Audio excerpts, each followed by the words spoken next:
And welcome to another episode of Babylon Balkan Show. Hello everyone.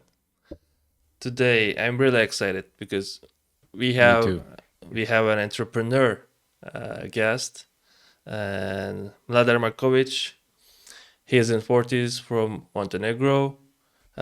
He's originally electrical engineer, and uh, he also has background on finance and banking, and he's a co-founder now of a company, Uhura.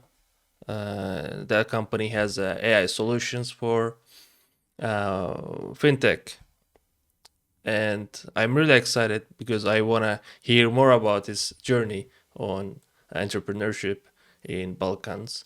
Uh, so yeah, Dushan.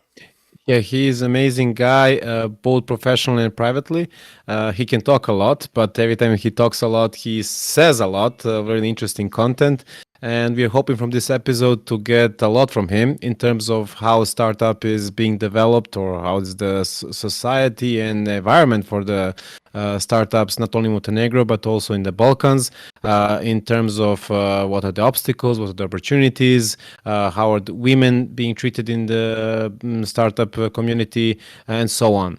So, in general, we hope you enjoy this episode. Mladen, as we said, is a terrific guy, and the company is also very unique, globally recognized, and hope you that we're gonna find a lot of interesting stuff that you will also find very unique and useful.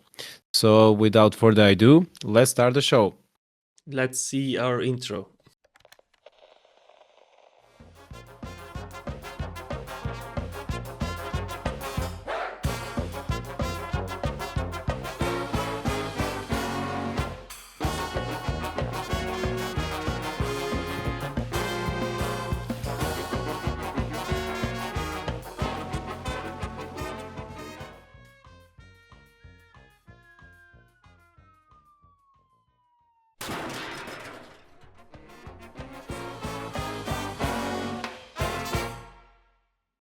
And we are Hello, back. yeah, hello everyone. Welcome to another episode of Babylon Balkan. Today we have Mladen Markovic. Well, hello, Mladen. Hello. We Correct are pronunciation of my last name. we did a bit practice before Oh, he and yeah. It I. So takes time. It takes time. It takes time. So after uh, 15, 16 times, maybe you get close to it, but it's okay. yeah, Oh, okay. around that number we were there. Yeah, we are delightful to having you today here. Thank you. And as always on our show, we want to start with a couple of questions that have nothing to do with the episode. It's a sort Of of course. workout. Yeah, of So course. on it, if you may. Of course. What I want to ask you to you is, what are the top three things on your bucket list? The things that you want to do in life, and why? Top things in a bucket list, not related to my business or just not related to my business. Whatever you All, want, whatever you want. If whatever it's you want. business, you can do Okay, two one, bucket lists. two bucket lists. Oh, okay, no, it's just one bucket list. Okay, this is just something for my personal life. I would like to learn how to fly. That's one thing. And to learn like to fly a really speedy jet plane, not those Ah, luxury not planes. No, not no, Cessna or something or a no, small no, one. no, no, no, no, Uh-huh. no, no, no, no, no, the big one, the how they call above the speed of sound, how they call super jets, something like that. Yeah, super jets. Yeah. But maybe I'm maybe mistaking. And the second thing I would like to do is to learn how to sing, but that's not gonna happen. So I'm going to try and try and try and try. So I really regret that I don't like to don't know how to sing, and most Practice people makes around perfect. me and most people around me also regret that I don't know how to sing. Listen to me. And I know for a third thing, I don't know what will I like to do. I want to attend the New Year's Vienna concert, climb Mount Uh-huh. Everest. Oh, That's okay. First thing, likely but not plausible. Second thing, unlikely, no plausible. I have zero talents, so but I will try. And the third and fourth thing, okay, let's go. That is likely and plausible. I think out of these four things, I will attend Vienna concert, yearly Vienna concert at some point. So like I said, out of my four wish bucket list, out of three, but let's say I ticked one.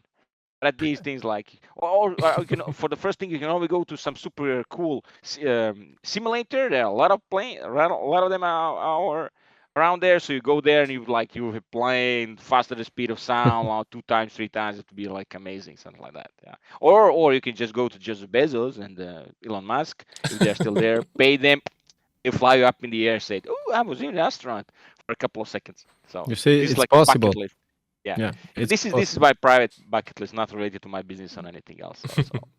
And Vienna is closer than Kilimanjaro, so Yeah, sorry, Mount Kilimanjaro. Everest. Oh, Yeah. Kilimanjaro. Oh, why not? Kilimanjaro is in Africa. It's as long as no. I would like to visit Mount Everest as before the snow goes out. So this would be like a, because we're now in Europe. Currently, we are in the summer season. Yeah, you can say summer Mhm. season in January. And the big news here in my home country of Montenegro is that we have snow on the highest peak of the in the in the country, Woohoo.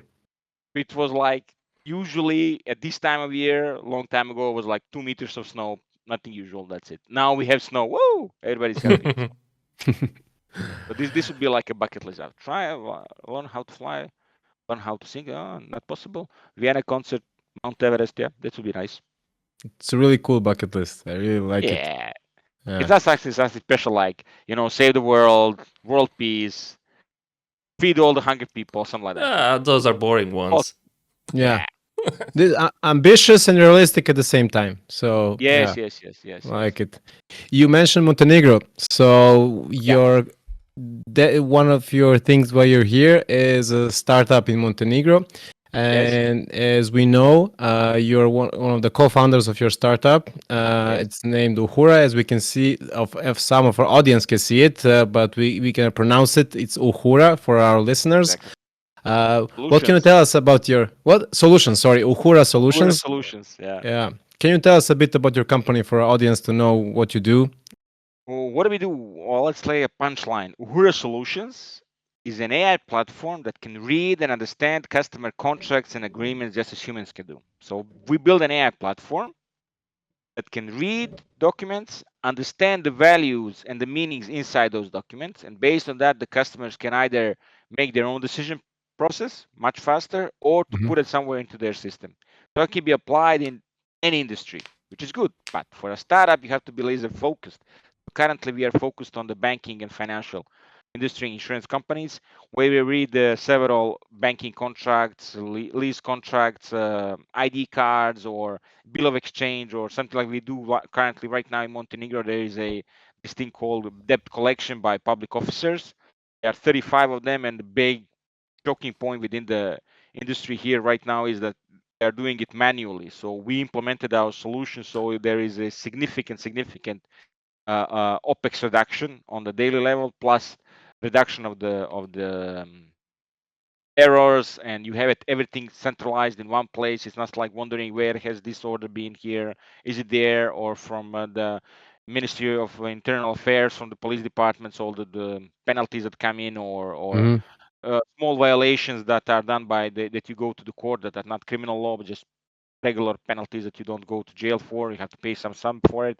Or there is a public utility company and for the sewage and for the water supply in all the municipalities in Montenegro, and they issue a debt collection order to the banks, and they have to open it, read it, understand to whom they have to transfer the money, from whom to collect the money, and put it in one place. So we pulled an application that can read and understand that part. Now, how it works, so we use natural language processing. So for your viewers, just to understand what it is, natural language processing actually understands the structure of the language. So we support all the European languages from left to right, Cyrillic and Latin alphabet. So it goes that one portion that is machine learning, and everything combined is called artificial intelligence. So the platform can be applied in any kind of industry. As I said, we are focused on the financial industry. It's a drag and drop. You don't have to have any IT knowledge to use it. You just put in some template, some documents. We call that a training set. The bigger the training set, easier and faster for the implementation. But we usually say to our clients between 50 and 100 pieces of documents you can give to us. And we annotate, mark what is important. So we go from article to sentence and then a word in that sentence. That can be a date, it can be a sum, it can be a number. Just to explain to you, like we found 1,000 in a banking contract. We understand because of this data set was injected into the platform. We understand, is this 1,000 euros of some fee? Is it Okay. 1,000 days of delays, or just some number that represents nothing? It's not important for the client. So this is what we do in Uhura Solutions. We are team now. We are based in UK. We started in 2017, and we are already here in 2022. 5 years later, we are a team now of 15 16 people. I think Hmm. we are onboarding constantly. We have sales team, we have technical teams, and I'll go a little bit deeper in the as the interview goes on the entire roadmap of Uhura Solutions, how it is like four guys from a very small country, and it goes less than 1 million population, 600,000 officially, but I think we are about half a million, goes to several countries in Europe, and then arrives in London and creates a company. And now we are, attacking the world. As Montenegrins would like to say, now we just go to the world. We don't go down locally. We just go to the world. That's what we do, basically. That's really bold and looks as at least it sounds like an exciting road. How did you come up Yes. with the idea of setting up this company? Yeah. So idea came like in my home country, is like everything happens in a cup of coffee, with a friend. Like in the Because Balkans in general, like in the Balkans, drinking coffee, doing nothing is national sport in every each of the countries, especially and Montenegro. solving and solving problems of people who live at least 5,000 kilometers away. If they're close to you, that's not important. So it's like you sit around and you discuss all this big picture, what is happening from, I don't know, you start from the Alaska, you go to Canada, United States, Atlantic Ocean, Great Britain, Europe, all the major European powers. Then you have Russia, you have Ukraine now, China, and Germany, and whatever, talking about these huge global pictures that basically does nothing. So how it started, I had a friend now who is the CEO of the company, and it was in October of 2016. So we were constantly in communication because I know the guys, for co-founders. I know them since university for 25 years now.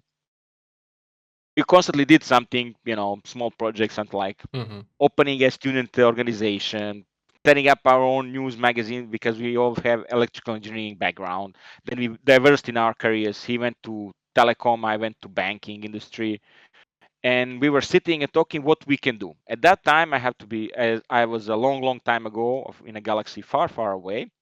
I was a banker. It was doing a very nice job, had a tie and a suit, and I was, head of one department. It was very interesting job.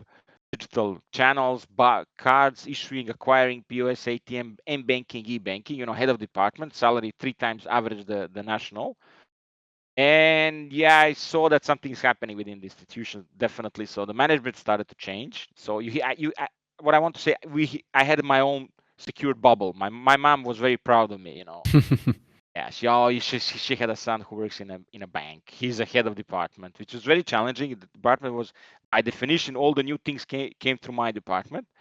And then also she was That's very good proud because in the bank in a bank. industry that something new comes to your table. That's a Oh big thing. yeah, my department was in charge for everything that is coming new. Basically, it comes to my department because we were alternative channels, cards, and banking, e-banking, alternative payments, things. Everything was very and the dynamic, and the market was growing on a very high pace. So it was very challenging, very nice actually, very creative department. But something happened. I had my bubble, and then I understand that management is changing for a very particular reason. We are about to be sold out. So I was working in an institution. It was very recognized by even in the world, let's say borders, French bank, Société Générale, and they decided to sell us out. So immediately this bubble doesn't exist anymore.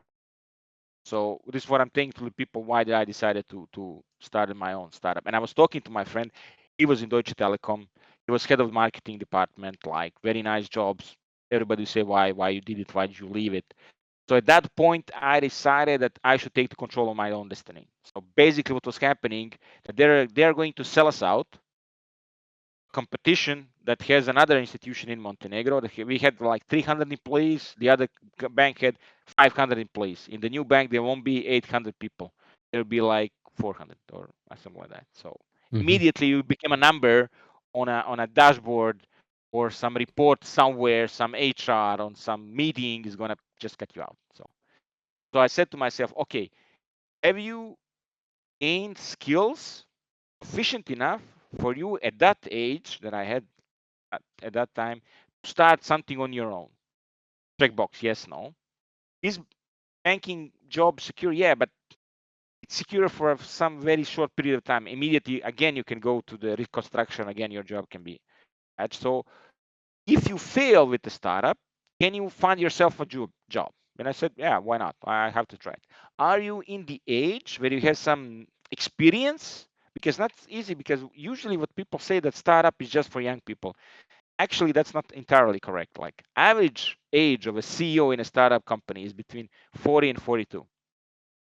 You have to go through some experience in some jobs to gain some knowledge that you don't get don't get it in any university, just like you don't get it specific knowledge like knowing people, networking, and setup. And I talked to my friend. I said, what we can do, let's think about something. He already left T-Com, Deutsche Telekom, and he said he had a one startup. He had this startup knowledge of a community, how to do that. And we said, look, there is an issue that I have in my as being a head of the department. So in my institution at the time, there were 300 people, and our legal department was 3 people. So you can imagine every day there was a new contract coming in. And simply the legal department didn't have time nor the resources to write down the contracts. What they did, management decided that put that on the heads of departments. So I was the one who was supposed to write down the basic outlines of the contract, but I'm not a legal person. I don't understand that. And I said that frequently, many, many, many times in the meetings and everything. But they say, oh, this is how it's done. You will learn. It's not a problem. Officially on the meetings, my peers said, oh, we are okay with that. But unofficially, when I talked to them on a coffee, on a break, they said, oh man, I have the same issue. What this clause actually means. And I said to guy, my friend Đura Stojanovic, who is now the CEO of the company, how about we ask people on the market, can you send us your contracts of the loan? And we will understand what is inside your contract, because it's really ABC dots you connect, and we will tell you where to go to refinance your loan. Is it cash loan, housing loan, whatever, free of charge, of course. And here added on that to send them, what is not loans, it was bills. It's also a structured way on their telecommunication services, because telecoms operators in the country were competing. So people basically, what people do with their bills, with their monthly obligation to some institution, they pay until they have the money to pay. When they don't have the money to pay, then they go to institution trying to reduce the amounts of payments they do. What we did, this was beginning of 2017, we set up our like a Facebook page or something like that. I said to friends and colleagues, send us your contracts and we will tell you where is the best to go for the same service, either telecom or banking. And in 1 month, we acquired 1 million euros in Montenegro worth of contracts and bills that we processed. And we actually ended up with a situation that we understand not only that there is a big market for that one, but people don't understand what is in the contracts. And they openly share those contracts on Facebook, although there's private. And then immediately we ended up with the same thing that we are ending up right now. This is when you poke the market. They don't want to send your personal data. They blur it. I told the guy, just put some, I don't know, put some white paper of your personal data. Okay. We don't care about that. We'll just give you that. And we had a situation that guy came to us, sent us a housing loan that he signed in 2010 or 11. I don't know which was the year. And the percentage was 8%. Housing loan on 25 years, 8%. It's a huge amount. So but he just did it because he heard from a friend who told a friend that she just heard. He went to Facebook, he found us and said, and we said to this person between 25 and 30,000 euros on the long term, because he told to the guy, look, you can go to your own bank right now. They are giving it for 4.5. So, and people don't know this, not only in Montenegro, I guess, all around the region. All over the world. That you can refinance your loan with another one with cheaper. Cheaper meaning less you pay, you get the same amount from the bank, but you pay less afterwards. Yes, exactly. Yeah. So you pay less fee. But the point was they don't understand the contract. So okay, people in my institution don't understand the contracts. They do, but in a limited way, because they have another job to do. broad audience, like mass market, don't understand the contract. So we started to dig up what's going Us on. as well. We don't know. I mean, I don't know. I don't know if about you or not. Yeah. You know. Exactly. So you can have a 50 pages of the contract, out of which only one is important for you, or you can have 250 pages of the contract and like only one article is important for you, like some summary what this actually means for you, transferring to transfer the legal terms in something that you understand. When is your expiration date? When is your penalty fees? What are the, just saying these are examples you can sign in the documents.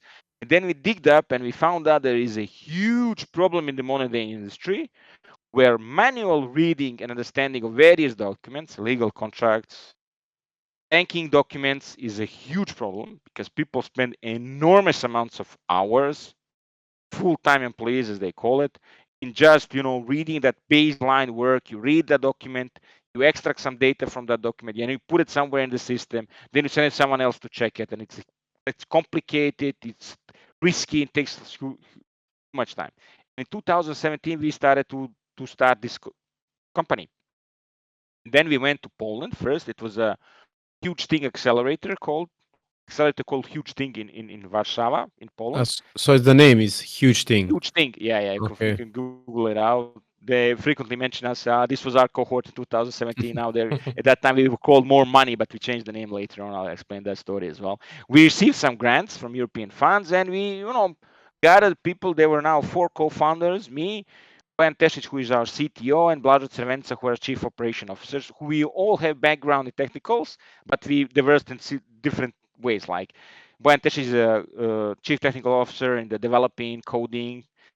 Blažo Crvenca is a chief operation officer, financial flows, operation costs on a daily level, HR, risk, and everything. Jura is our CEO. So we started our group, and we started to work on. And then we received this grant and we started to develop. Now it's no longer just an idea. We started to develop a platform. So we said, okay, let's go to be very easy, very frequently be done.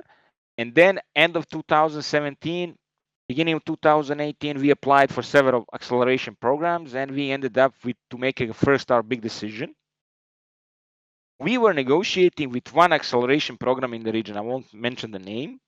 They gave us at that time 20 or 30,000 euros, something like a range of between 20 and 30k euro. I don't remember now right now. But the condition was you will work with us only for you will work with us for 3 months, and during these 3 months you will work only with us, which is now touching the startup scene in the region, which is a nightmare scenario for a startup company. And this is a usual thing in the region for them to force you. Okay. It's unbelievable. Like they are giving us money, they're supposed to support us to work with so many clients as possible, because their investment will give them return if I work with many clients. But if I work only with you, that's putting all our chances with you. And the POC and the client relationship contract was not guaranteed. At the same time, sorry, yes? POC. Can you explain what it means for POC? Audience? Okay, this is a startup. This is a startup. Yeah, every abbreviation you should explain. Yeah. Of course. Previously, what I was explaining that we did with the people inside is called traction. Now we tracked our idea on a small market, and there we proved there is a value that we can bring to the customers. This is called traction. This is first thing. Or you have a repetitive model that you are showing that you are making results. That's traction. It's idea. Is it like idea validation, right? Yes, idea validation. Exactly. Okay. There is an idea. It's validated on some market somewhere. POC is proof of concept, and usually does between a company, large corporate company, and a supplier who is either a startup company or a new company. Proof of concept. A POC means proof of concept. You are proving to that client, not your idea, not your traction, not your market, that your technology is giving result on expected level. Usually POC takes one use case. A use case is like where your technology be applied in the company. And then on that use case, you show the strength of your technology. Okay, interesting. So this is a POC. So with this accelerator, now to explain the word accelerator is a program that usually helps startup companies that are going to speed up, accelerate. This calls up. Now, there are several accelerators around the globe. Some of them are doing this, some of them are doing that. So usually accelerators should help you to become a company. At that time, when he applied for this regional accelerator, we also applied for the second largest or one of the big two accelerators in the world called Techstars. Now, Techstars is accelerator that has programs around the globe and usually has some partnerships. And we applied for the partnership between the Barclays Bank and the Techstars that was executed in London, Israel, Mumbai, and New York. We applied for the London company. There are several steps that you need to go through that process. And now we go to the meaning of what the startup company really is at that moment. Sorry to ask you. Yes. So, what's the aim of the accelerators? What they gain from promoting you, letting you fly high, Accelerate. so to say? Fly high. Yeah. First of all, they can say to all other smart people, look, we have created these and these companies. It means acceleration is giving you something like, if you want to start up a company in London, you need to have hygiene in your books. Basically, to open an account. How do you do that? You have an excellent technology. You have some great idea, but you don't have a clue how to do a opening an account. Or when you are receiving first investment, what are the terms and conditions that you have to monitor for that investment? This is something they teach you. Then they teach you how to present, how to make your own presentation, how to organize your company, how to create sales teams, things that are not related to your own personality. Like I'm good in, as you see, in speaking. So I went to this thing in the accelerator. I'll speak about a little bit more later. How to present myself on the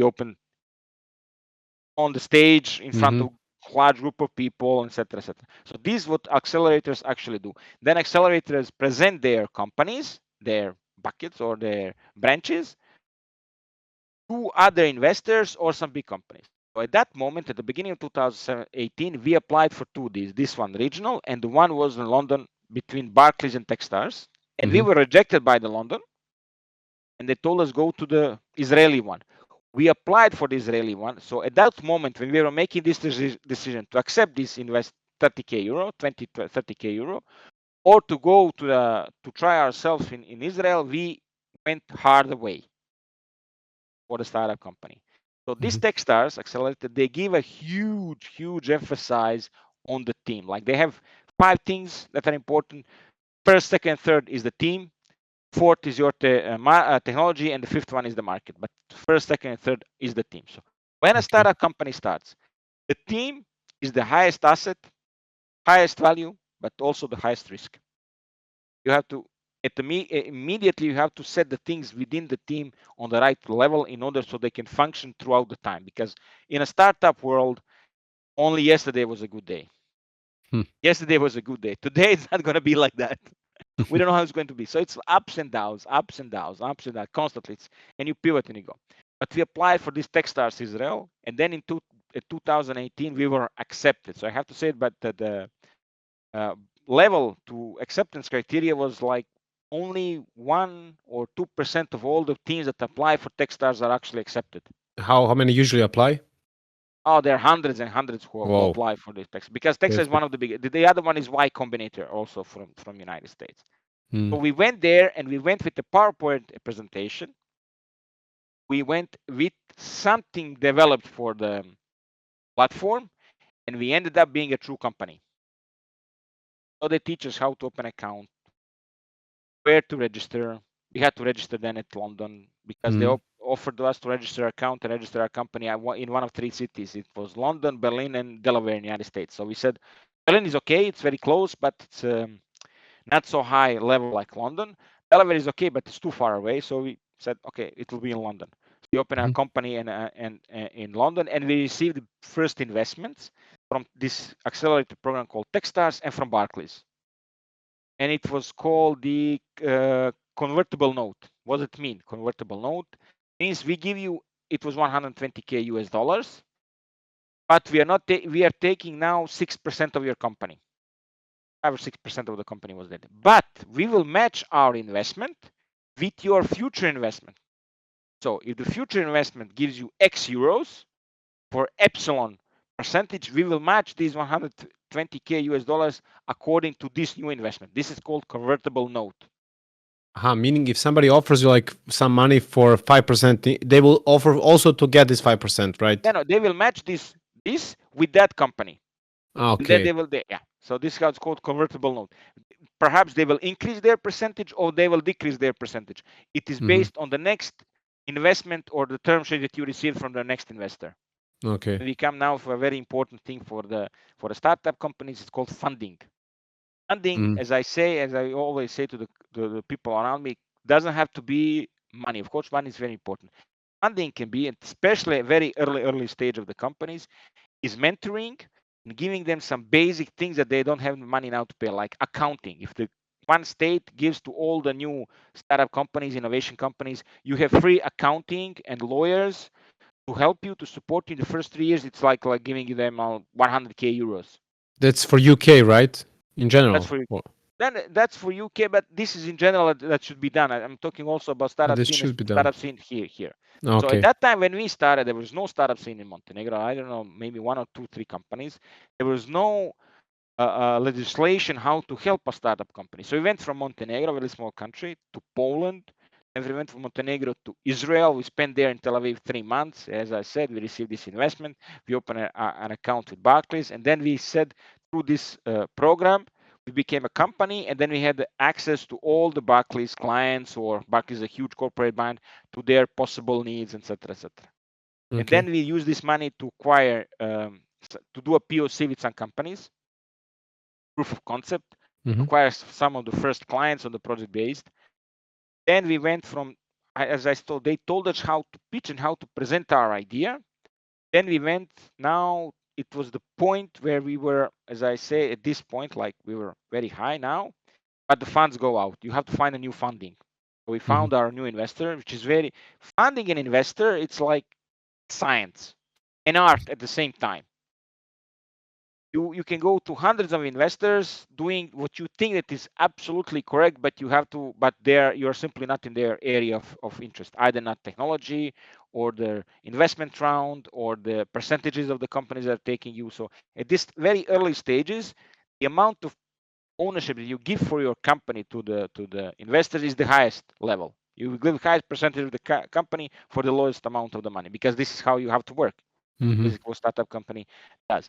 So we met investors, South Central Ventures. At that time, it was the beginning of 2019. Now, middle 2019, and we received first investment, 400k euros. It was excellent investment for the Montenegrin society. It was like a big news. We were becoming celebrities.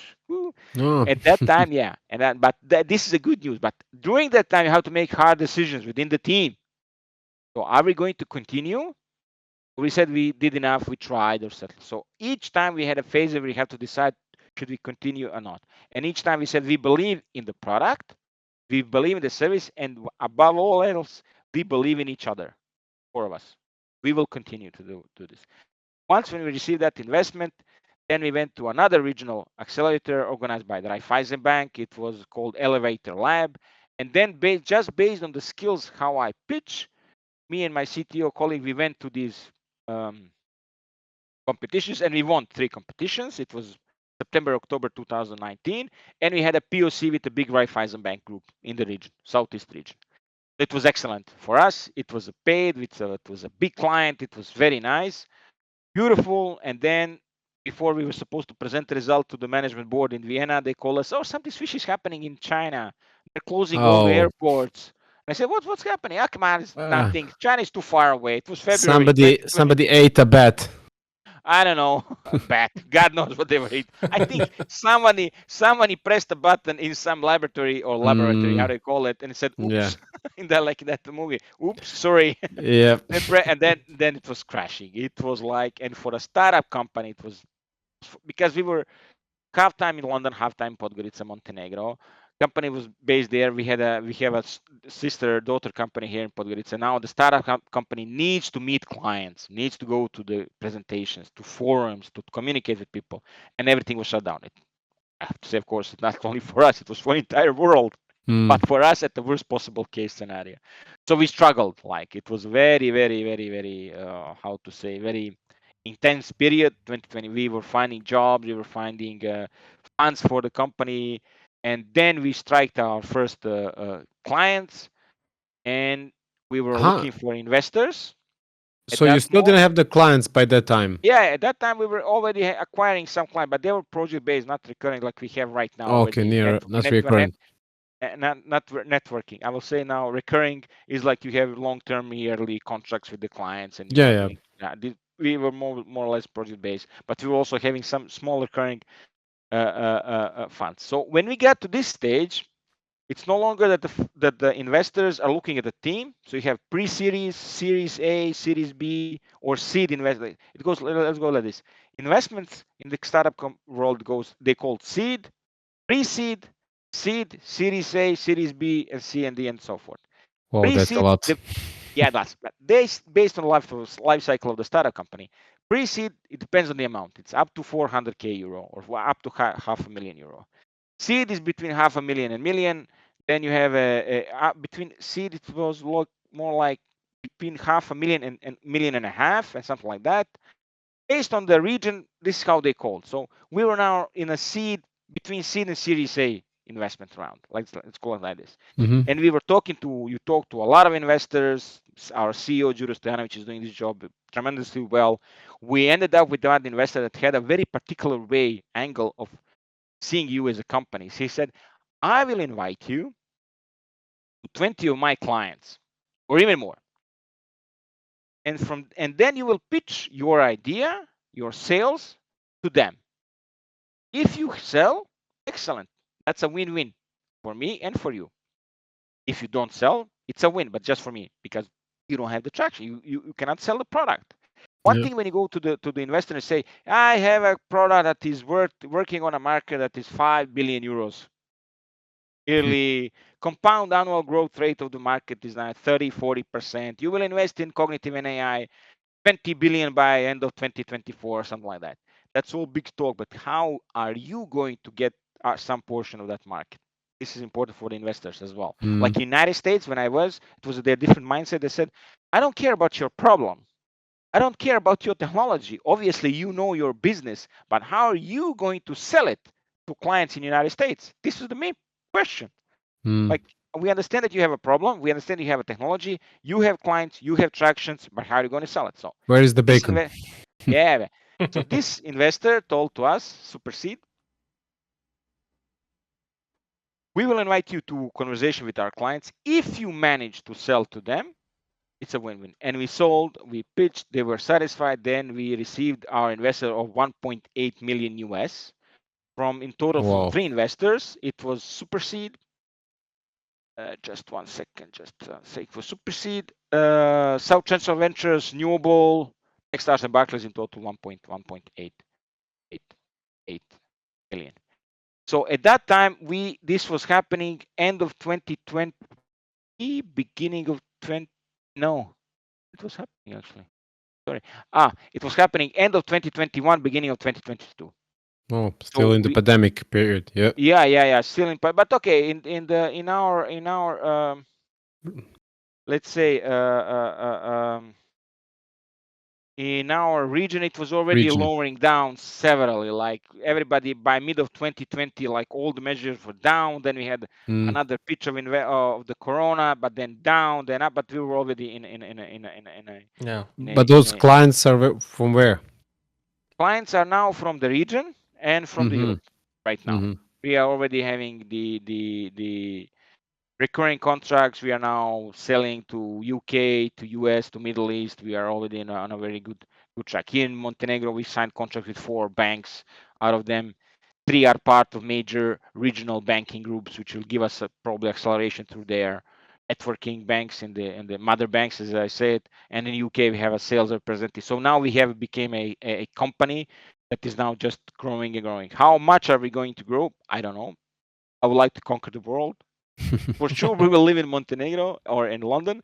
Then we'll have the region. Then we have the world. So we are targeting the world with our specific use cases. We're talking to several right now at this moment with several big corporate banks. I will not give the names right now for obvious reasons. No, it's okay. Yeah, of course. And we are hoping to close these deals with them. So it's just now from this point on to how to say. I learned that in one of the presentations in London, not to become a second day company.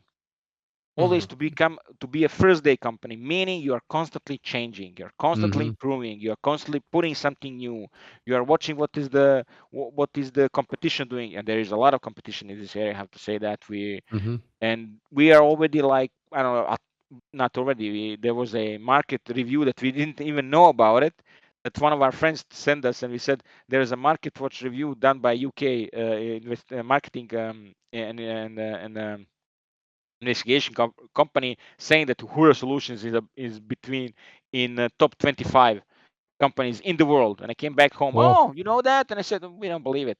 Said, okay, there is a report. See, there's a name. We're there. So all this time, the thing that kept us all together is the team. We trust the team. I trust these people. These four co-founders. They trust me. So we work very, very frequently on a daily basis. Now we are spread around the world. Colleagues in London, VP of sales is in London right now. I'm like, right now my position is that I communicate between the clients and the technical team once when the contract is signed, in order to implement everything in the scope. So this is basically what we did. I said about 2017, 2018, 2019, 2021, which was Corona.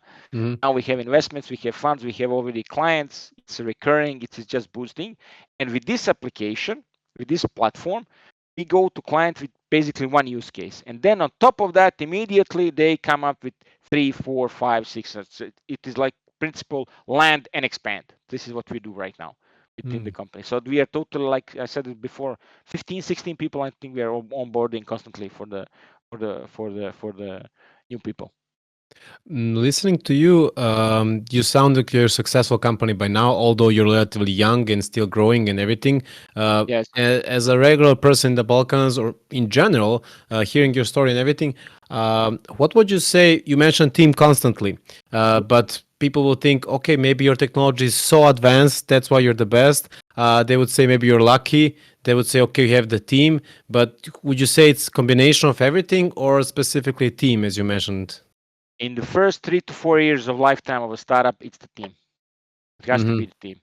By that time, you have a technology that is either proving that you're working correctly or it's not proving correctly. Then it's up to the team to decide either going to pivot or to change something in their technology. So I will. There is a good example. Everybody knows about Nokia. Yep. Unfortunately, they fell in 2000. They didn't catch up with the world. But their first job was distribution of toilet paper. Really? Yeah. Didn't And know they this. used them. Company used that. It was in 1920s of the last century. They used this when they went to distribution of the radio and technical equipment to some manufacturing companies, because they had this distribution list extended. Okay. Yeah. They And used then the distribution network network. to redistribute radio and stuff. Okay, Yeah. understand. And then they said, okay, why don't we assemble some radios and then distribute them? Like, they were distributing spare parts, as far as I understand. I'm not saying that this is absolutely 100% correct. Okay. Then let's start on our own to put some parts. And then they became a technical company. Amazon started as a bookstore. And they had a Black Friday. It was a Black Friday, yeah, for the sales. And they decided, why don't we offer what we have to general population? Amazon service. This is how they started. It's completely like they're doing utility banking. And this word utility banking was actually used in a company called IBM, that they wanted the beginning of 2000s to offer utility banking to all their customers. And they said, no, why should we go there? It is this recognition of the technology and the problem that you are resolving and the use case that you are applying, and the sense what is happening in the world. The famous thing during the 1980s, Fuji. I know the younger viewers don't remember that, of course. I remember. And before the digital cameras, you have photo cameras, and you have a film to review it, to open it.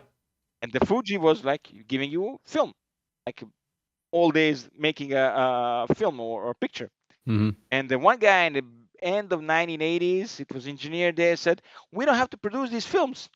We can make a light sensitive chip, a table that will accept the light and reproduce picture in the background in a digital format so we can put it in a memory chip. I said, what are you doing? We're going to lose our business. Please go away. Rest is history. Yeah. Yeah, so it is always this. If you go to the land of 19th century, beginning of 20th century, if you ask people what do you need more for transportation, everybody say we need more and bigger, powerful horses. No one was thinking about the And cars. Ford came. And then the Ford came and then offered the car, and from that point on, like, and this is how the industry is changing, how things are happening. And if you have the like, what we believe that artificial intelligence right now is going to have a huge impact on our society in the 21st century, if we survive 21st century. I don't know if we survive. Yeah. It's a big question. So it's going to Everything have is a changing huge impact. fast. Yeah. So it is going to have a huge impact. They're already talking about general AI, general artificial intelligence, which the company called OpenAI feature made by Microsoft is already in place. I think that we are very very quite far away from that one, because everybody is comparing human beings with the machines, and there is a huge difference. So I Mm. don't think it's the same thing like learning process. So I think that you will have laser focused AI on particular things in your life, helping you doing some basic routinely jobs. Like I have a vacuum clear automatic robot out cleaner here in my house, and people already have Alexa to tell them weather reports. But to find a genuine artificial or create to general artificial intelligence that would mimic the human behavior, I think we are very very far away from that one. I mean, miles away from that one. I think that you will have laser focused in some area of the industries application of the AI, and it's already propelling in a pace that is extraordinary, Mm. and it will impact our lives in a way. It will just automatize so many things. Then we will just have ourselves more free time to do something very creative. This is what we also say in Uhura Solutions. We unleash human creativity by automating everything and anywhere. This is our ultimate ultimate goal. Right now we are automating this document processing and stuff. This is how we do it. You mentioned human creativity, and it's present in your team, I guess. You mentioned, Yeah. as you said, again, the team, but the team itself, so it's based on your energy, on your creativity, and I guess your proactiveness, or general your chemistry you have between. So that's what you give as advice, I guess, to either other person that's starting a company, to have a proper Yes. team before they start actually doing the business. Exactly. To have a proper team, and to set up the relationships within the team at start, not to leave anything uncleared, unexplained, question marks that will pop up later on. So this Hmm. is very important. So you know the roles of each of the person in the team, and you put and give yourself to that person that he will do his jobs the best. And this is what we do with all the people that we are onboarding and hiring, and exclusively what we are looking at the people who are we hiring is not only their knowledge, specific knowledge in coding, like we are now looking for the developers, Hmm. it's the personality that we are looking for. So even in my previous job, I understand that will is much more important than skill. If you Hmm. have a sense for something, if you have a sense for coding, developing, programming, okay, we will develop that. But your personality must fit into the team. We had an interview with a person who immediately understood is a excellent developer, excellent coder with a huge experience, but personality was simply not fitting in. And we decided Hmm. no. We said to the guy, no, we will not accept. And it was a good decision. And also we had a situation, one of the members of our team, that she came to us with very little knowledge about coding, but she had a very nice background and knowledge coming from another area. And we said to her, if you had this thing done in your life, coding will be nice for you. You can try. And now she's like excellent coder, developer, or whatever. So this is what we want to bring when the team is coming in, constantly talking to them, supporting them. If they have an issue, please come to us immediately. Tell us, give us any idea. It's a startup world, so we don't want to have like a situation when it has strictly structured way, how there is a boss, there is a report, something like that. No, you have to Hmm. be with your team, one member of the team that takes actually responsibility but gives the team freedom to speak out and to make decisions as well. That's a really good example for any company in the region.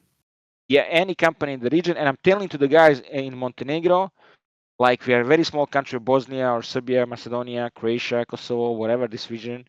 Like if we did it, then you can do it as well. And right now in the region, there are some huge startup companies like Rimac from Zagreb or Infobip also from Croatia. They are like unicorns. They are like their market valuation is above 1 billion euros, and they are excellent like developers in Serbia, in Novi Sad, in Belgrade. Like they have proven them. It's a huge thing. Right now in Montenegro, we have changed the contract. The law has been changed on investment in these companies, because I'm telling to the guys, some people here, can we invest in you? I said, no, we are too big now for you. But at the moment when we started, your investment will be good. But would you be willing to invest in 4 guys who just have an idea, give us 50K, 100K, 200K euro to spend over 2 to 3 years? And he said, at that point, no one would invest us. Now there is law has been changed. Companies can invest in these innovation companies, big companies, and it's deducted from their taxes that they're paying to the government.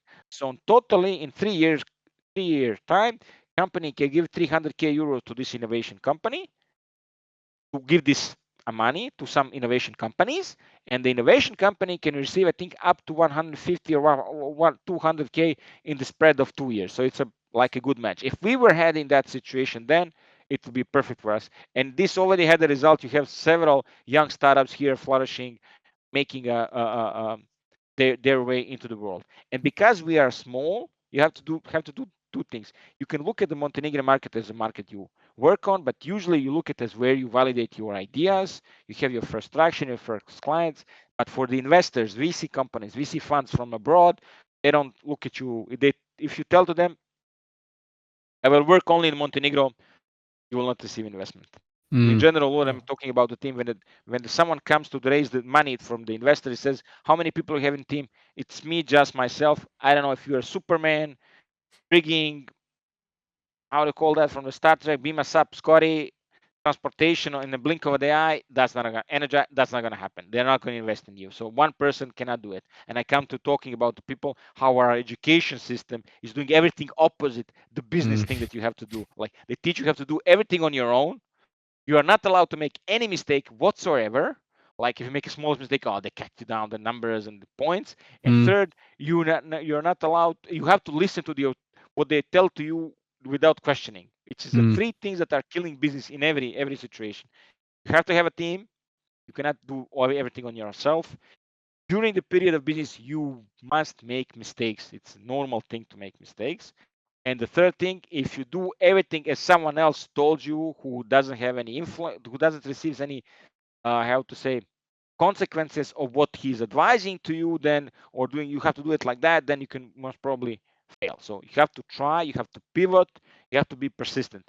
Usually in the Balkans, in the region, we have tulip society, which brings us to another subject. I don't know why, but the tulip society says everyone is on the same level. I think it goes from the old ages. We have to be all the same. Like you had a very small amount of very rich people, a huge amount of very poor people. I said we have to be the same. Meaning we have to have all the same amount of wealth. No, I'm not. I'm not Communism. saying. Yeah, communism. So that's why communist socialism was so applicable here, because people were very poor. There was a very small amount of number of people who are very rich. I say you have to have the old. Everyone has to have the equal chances to success. And if someone succeeds, everybody has to help you. Like if some tulip goes above, they cut him down in order to be on the same size. So usually in the region, it's not like in the United States where I saw the completely different culture. If you fail here, or they tell you, oh my God, you failed. What are you doing? You are disgrace to yourself. Please stop doing it. In the United States, it's a different story, and mostly in Europe. They'll tell you, okay, stand up, try again.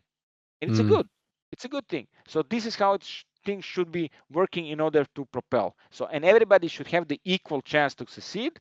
And based on his knowledge, his capabilities, his skills, his team, he will either succeed or not succeed. This is the basic story. So everything goes from the team.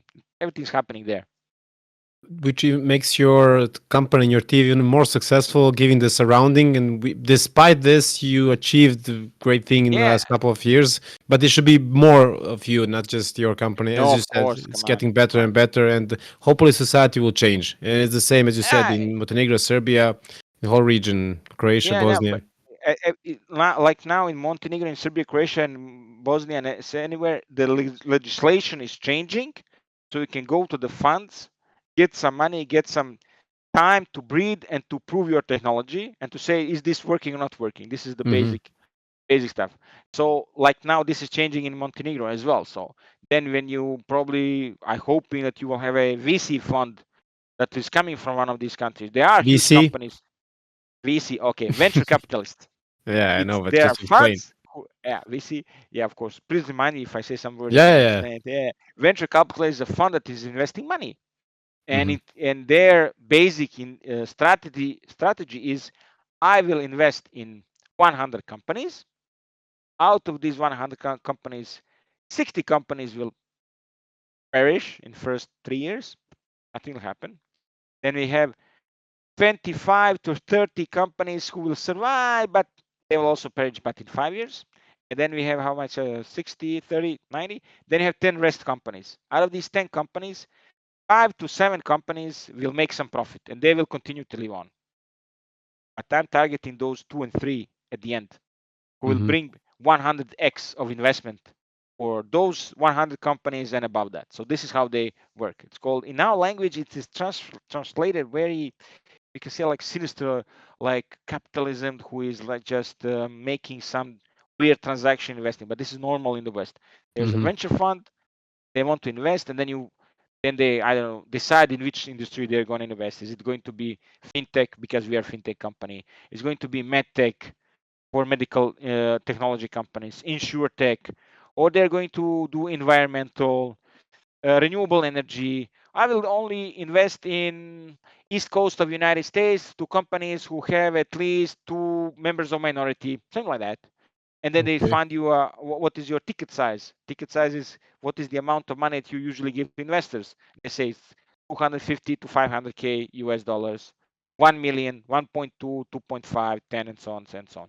What is the amount of investment higher? The level of interest for the team and the structure goes down, but they are interested in your financial results. Hmm. Like this, basically. So all the investors are looking for the recurring revenue that you are getting on the yearly level. What is the amount of clients that you are having, and what is the revenue that you're receiving from them? So this is what they look. As the investment amounts increases, when the investment amounts are smaller, early stage startup, the team. This is the most important stuff. Is this team that is presented to you the team that can execute things, can go from point A to point B? We had a comment from one guy. It was we were already in London at that time. When we explained that we went from this company to Poland and to Israel and went to UK, says to us, look, guys, if you are selling an alarm clock, I'm willing to listen. And I said, why? Okay, you went from Montenegro, Poland, and then to Israel, and then to UK. It's a huge thing. Come on. You Yeah. succeeded that, most probably you're gonna succeed something else to do. So this is how he claimed. So at the early stage startups, and I'm saying to all the guys, the team. Then they will look at the technology. Then they will look at your market, and etc. So if you can prove that your team is worth, that you're supporting each other, then it's a Hmm. good mix. Excellent. You also said about the environment in the Balkans, and you mentioned a few countries. And Onat is coming from Turkey, as we all know. Onat, what's the situation for the startups in Turkey in terms of investing and yeah? Well, myself, I started 2 companies so far. That's a fun fact. Uh, I did the intro. You're welcome. Ah, yeah, yeah, yeah. sure. And my our startup, we started when I was 17 years old. It was like 11 years ago, You and we should were wait for still. 25 years at least, as Yeah, said by actually, Mladen. Mladen, as Mladen mentioned, the entrepreneurs should have some experience. I agree, because we were having some process in our startup, and we were starting having business meetings with the investors, and then we realized we don't know anything. And although we had a lot of training in the accelerator program, but still we were very young and making business decisions where you need some real life experience. And then we realized, okay, if we find some investment, we should find someone to run this company, and we will create ideas and we will make them happen, but we will need someone to run and make the big decisions. And in that term, I agree to Mladen. I wanted to ask actually to Mladen, Yes. you mentioned a lot of obstacles. For me and a lot of my friends had the same experience in Turkey. Yeah, economic obstacles or business obstacles. Like there was a lot of different struggles, but the most important one and most struggling one was the social obstacles, where people expect you from you to get some stable income, provide your family, or gain some experience, do your military service, start a family. Obstacle from your relatives. Actually, those are the people you are looking for support. How did you overcome with this I had to problem? trust my, and I don't have it anymore because even my mom now believes that we are going to succeed. Oh, nice. But my mother still thinks I'm crazy. Still thinks I'm crazy. One day I was walking in a bank in a suit and a tie. It was very, fancy. And I have to say my personal thing also. My brother is a surgeon in a big hospital, and the Oh. the bank and the hospital are very close to each other in Podgorica. I said, "Oh my God, I was dreaming I will go to a cafe bar across the street and invite my sons for the lunch, and then they will come in a suit. He'll come in a white, doctor. She'll be very proud. Of course, she has to be proud of us, as any mother of any son and any daughter anywhere in the world." And when I told her I'm going to leave the job, start my own startup company, she was like, both mom and dad were completely depressed. Like, dad was like saying, "Are you? What's wrong with you?" And it was this time of this merge of these two banks, and I said to them, "Come on, it's it's going to be a nightmare.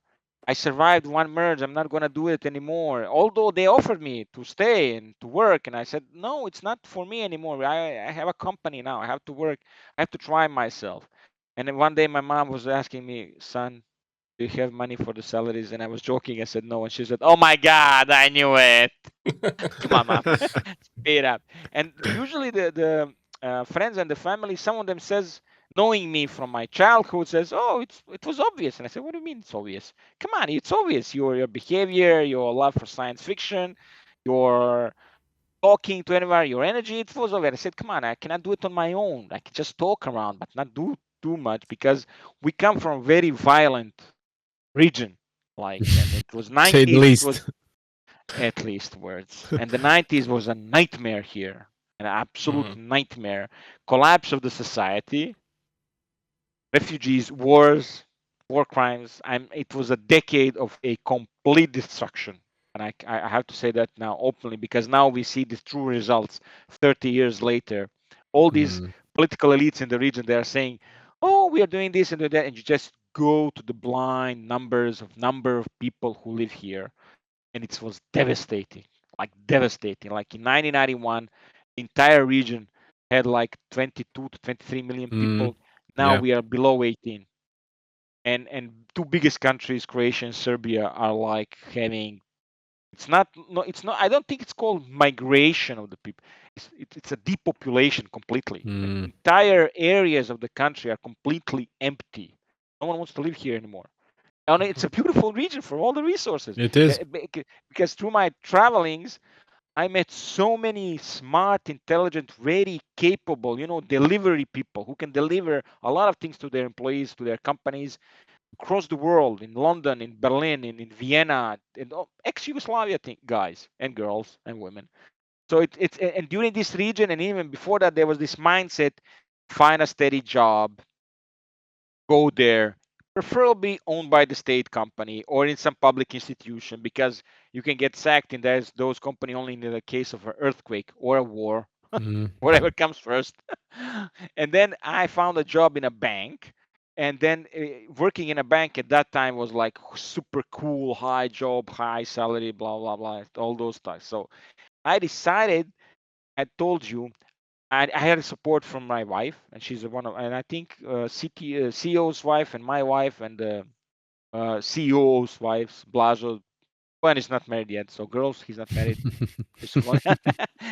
So they're also co-founders. They supported us. So when I said to my wife, okay, look, I had to go to Israel for 3 months. Can I go? And she said, yes, you can go, just like that. So in other cases, Maybe to have some peace to rest from you. yeah, some peace. Don't know, me, yeah. just guessing. Yeah. Maybe. I'm not, so there also you have to have the support from the family. So this is Yeah. basically thing.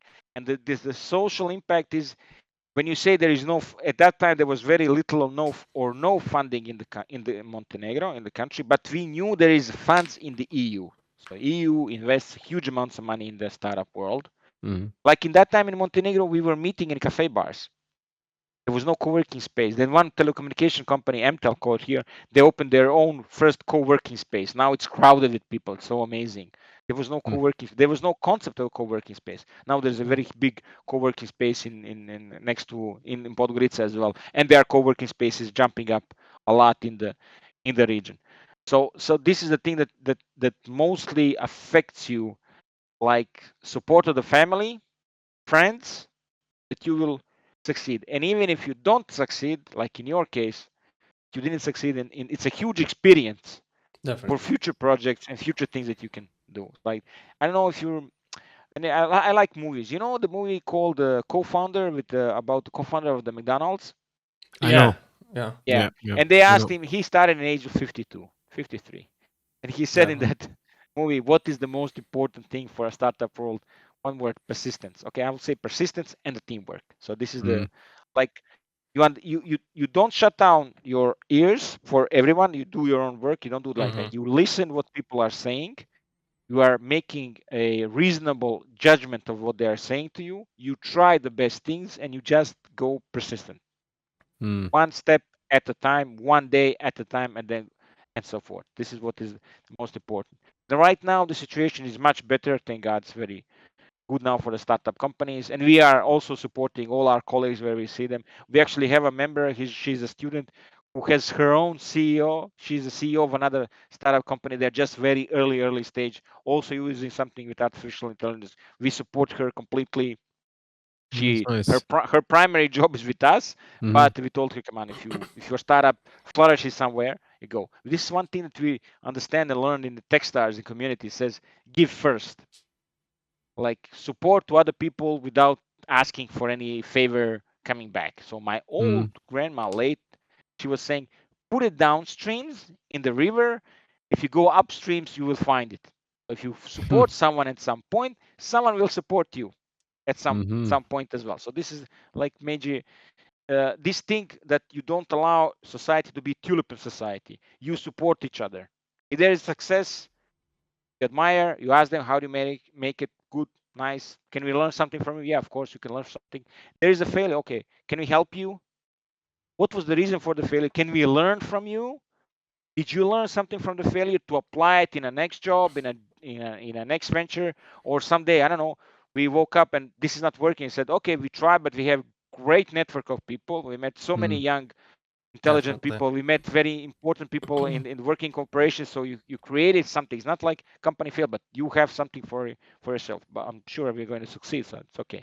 This is what he told to us. Yeah. And then also what I think is important in yourself, not to be surrounded, caged, as I think take that word, caged Or by the boxed in. norms or within the society, steady job, salary, in the institution.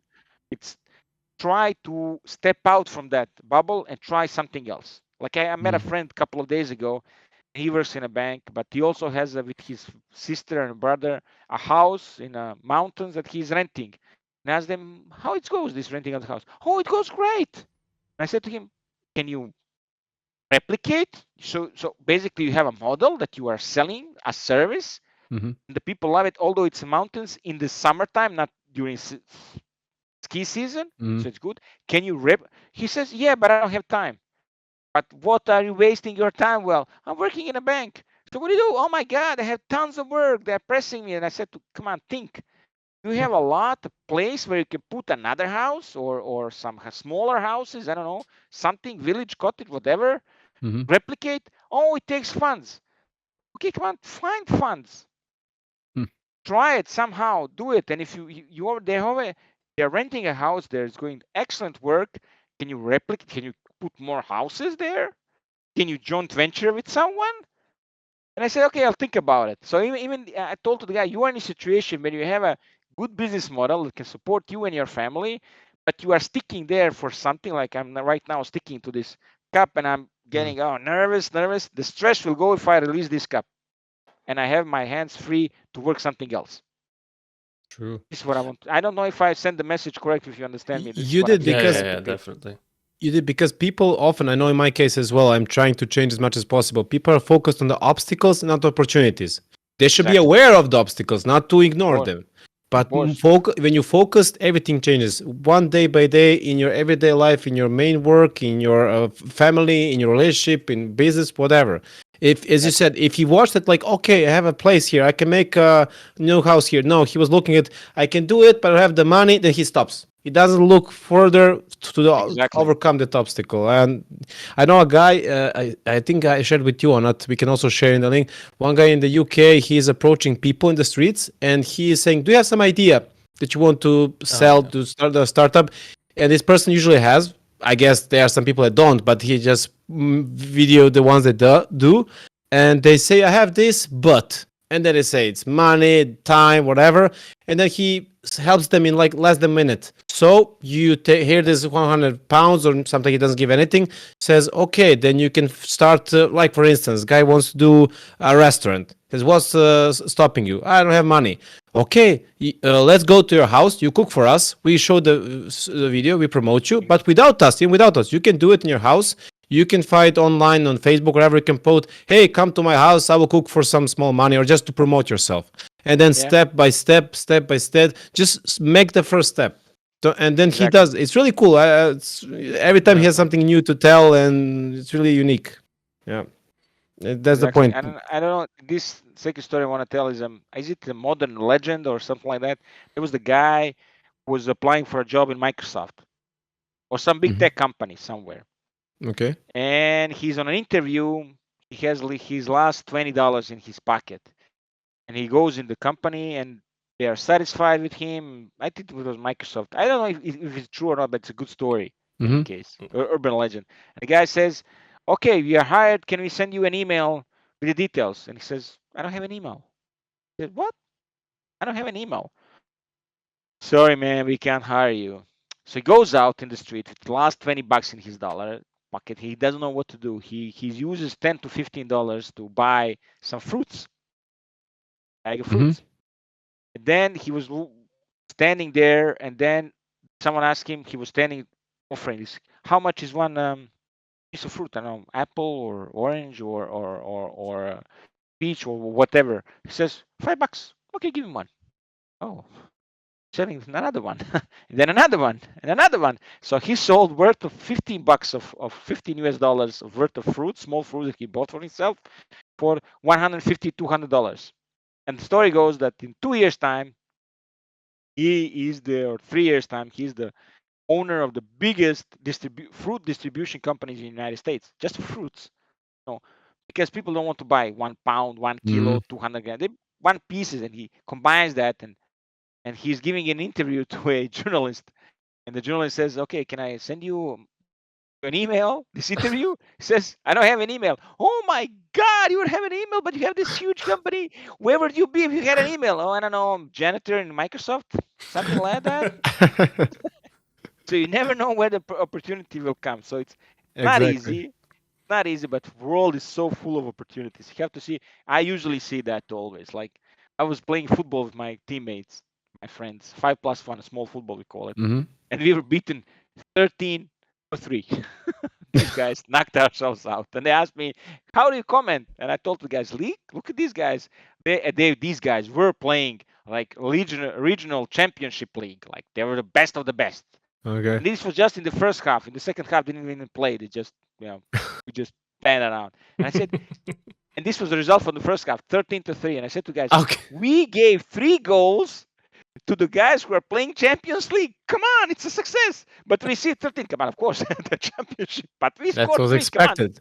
The You 3 have was to. not that. This part was not expected. The receiving 3 goals from you guys. Yeah. 13 was expected, of Yeah. course. But 3 was not expected. So look at that way. So this is how I say this is how I was saying to the people and everything. So I'm mentioning this also as a startup community. This friend of mine started this football and we were playing. And he wanted to play like this amateur league. For 1 year we played here in Montenegro. It was like, oh my God, it was so difficult, so physically challenging. And we were getting injuries and we were constantly losing, something like that. And I said to Okay. Ante, and I wanted to continue because I want to compete with the best. And I said to come on, man, we are already losing. We are tired. We have injuries. Actually, one guy had to go to surgery for the knee or something like that. And they said, can we just have be friends in the meantime? Okay, great. So for my idea of playing football, we came now that we have a group, we are friends, we're making jokes. So it is pivoting or something like that. This is That's also that's also one of the things. And yes, yeah. Basically, it sums up with the song. Always look on the bright side of life. yeah, Yeah. of course, come on. The things that are very bad. I think that my attitude towards the life is my experience, life experience, which was like I can divide it in 3 parts. Okay, 4 parts, let's say. Early life, childhood was like a dream. And I say it now to everyone that I'm talking to about it's a dream. The people Yugoslavia. and the, not only Yugoslavia. Let's say Kidding. someone can Okay. you go nostalgic. Okay, maybe I am, but not for communism. Who cares? I Mhm. lived in a city where everybody was living together. There was no questions about nationality, religion, all that. Yes, I have to say that. That means absolutely nothing. It's your personal thing, who you are, what you do, how do you behave to people is what defines you Mhm. basically. And then there is a second part which started with the war in Bosnia and Sarajevo. I'm actually born and raised in Sarajevo, and there Oh. was this situation. I didn't understand it at that time, but I understand it now. Like there was some one day in May in Sarajevo, there was war all over the country. It was hell on earth from the dream fairy tale.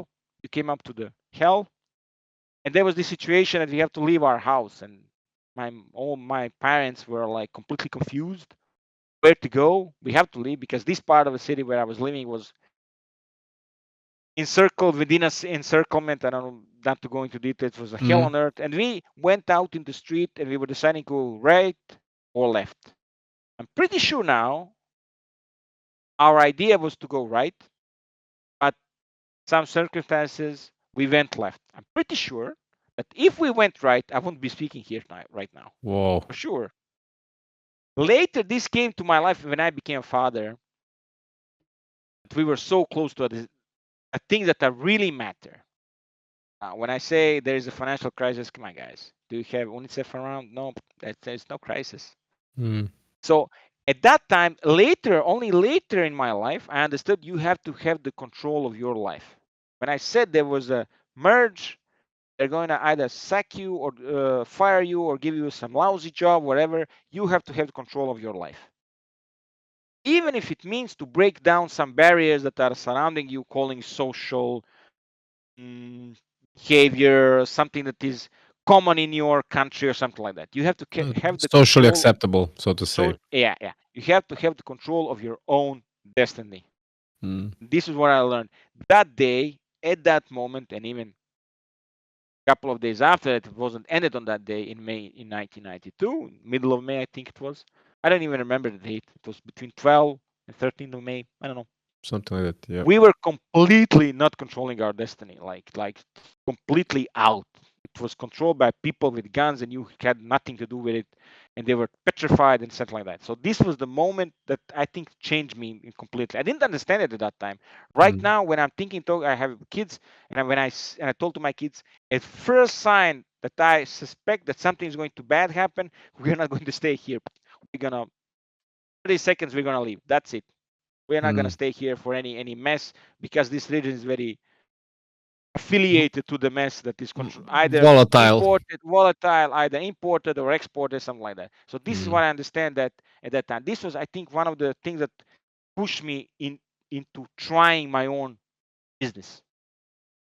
It cannot be compared because this is a very, very lifetime experience that will follow me till I live. So your sense of nationality, religion does not define you. It's just you. It doesn't make you any better or worse compared to other people. It's you, what you do, how do you behave to other people, what are your, I don't know, sayings to the things around you will give you the will define you. So when you say, look, I always look at the bright side. I just remember what I had in a young age, fairy tale, that there was a hell on earth.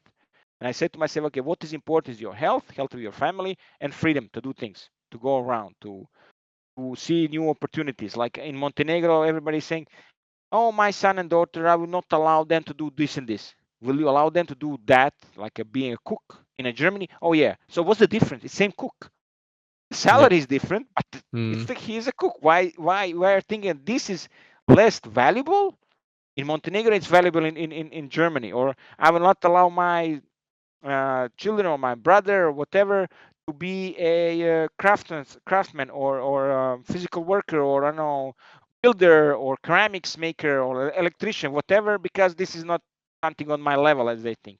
Who define that this is a level? Come on. Yeah. You can spend a lifetime searching, trying to achieve goals that are imposed to you by society, not even aware it was just imposed. It's not your own personal wish. As you said, go to a steady job, provide for the family. Providing for the family is very important, but you can provide for the family in so many other ways, not what society is bringing up to you. Everything that you said right now, it sums up basically our channel, our show, that we want values that we cherish, that we promote, you promote. So you're even better guest that we hope for. And we are very grateful for this. We still have like a few more questions. Onat, if I may, regarding the startups again, do you have an experience with women in startups, like women CEOs or whatever, or would you give any advice to women that want to start startups in the Balkans? Okay, I have a friend. She's a CEO of a very nice startup. They just received investment from one of the banks in Montenegro, according to the new law, and she was previously head of IT in Deutsche Telekom. Wow. And her co-founder is also female, and they are also co-CEOs, as I understand that they're working like on that way. So again, experience in the background. They had a background experience. I'm saying you have to have both from both worlds. You have to have the energy of the young person, physical and mental energy, to go to these hardships, cross over the obstacles, but you also have to have some experience. Usually the combination of two in the team is also good. Like in my company, I think we have much more members of females. Actually, yes. They are like 60-70% of the females in the company versus men. Yeah. Or even more than that. So females can do the job just as good as men, not because they are equal to men, but because they are females. Because they have a different mindset, and this is proven all over the world, different mindset compared to the men. They are very creative, they are very persistent, they can do so many things. Which gives them a competitive advantage against men, because this give them, not only men, but we have to say it, we live in a men's world. Men are controlling the VCs, the governments, the politicians, the army, etc. On the contrary, most construction workers are men. 99 bricklayers, 99.99% are men. All men go to armies, unfortunately, and you can say these arguments as well. But I think for the females, it's very important that they understand they can do the job. They can do it, and it's proven so many times so far. I can say that. Just as long as there's not any men to make them obstacles, as long as they have opportunities, it's up to them just to use the opportunity. Personally, what I think, biggest obstacles in female businesses and female startups are not females, are not men. Actually, other females who think The society is imposing something to them, so they're acting like a tulip society. If other females see a tulip is growing up, other female woman Mm-hmm. is making business respect. Women is not supposed to make business. You're supposed to be with the family inside the house, not go out. Which I absolutely appreciate and support. If the woman decides to be in the house with the kids, it's one of the biggest and most challenging jobs on the Mm-hmm. planet. For, by the way, you don't receive any knowledge, education, Yeah, you nothing just to becoming a parent. So this is what I'm saying. Usually, I think this is my personal opinion. Men are not the obstacle for the female business, and there are other females, moms, sisters. What are you doing? You're not. You are a woman. You're not supposed to do that. It's a man's mm, job. Come on, go there. Something like that. Yeah. I think you just gave us an idea to have like another startup episode with a female startup and to hear Yeah. her side of the story. I guess our Yeah. Of audience would course. like it. Yeah. If some from our audience would like it, please write down in the comments. Write us in the email if you want. If you have some person in mind. Yeah. Yeah. I was thinking about what Mladen said about on the previous topic, the mindset he developed. I also heard a lot from people that I am a very optimistic person, but actually I'm not very optimistic. I'm more like a realistic person. Everybody I says this. no, but we also talk with you in private conversation Yeah, that I'm kidding. Yeah. what I don't like on the people that are complaining a lot about the situations they are living. I'm always saying the same thing for them. Like, do you think this will be important in 5 years, or can you change this by complaining? And both answer most of the time is no. So you just should move on.